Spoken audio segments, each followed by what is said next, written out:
আসসালামু আলাইকুম। Hello viewers, আপনারা আমার থেকে জানতে চেয়েছেন যে চীনা হাঁস ডিম পাড়ার পরে কুচে বসাইলে কতদিনে বাচ্চা ফুটায় বা তখন কি করণীয়, কি যত্ন করবেন।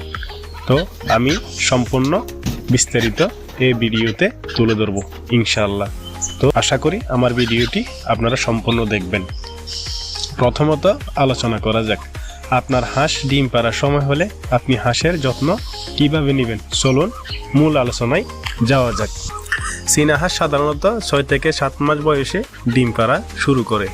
যখন ডিম দিতে শুরু করবে আপনি তখন প্রোটিন সমৃদ্ধ খাবার 15 থেকে 18%, যেমন মুরগির লেয়ার, পোলট্রি ফিড, ভুট্টা, চালের কুড়া, সয়াবিন, খৈল, শাকসবজি খেতে দিতে হবে। তখন আপনার হাঁস সুস্থ থাকবে, স্বাস্থ্য ভালো থাকবে। পর্যাপ্ত পরিমাণ পানি দিতে হবে। হাঁসেরা পানিতে ডুবে খেতে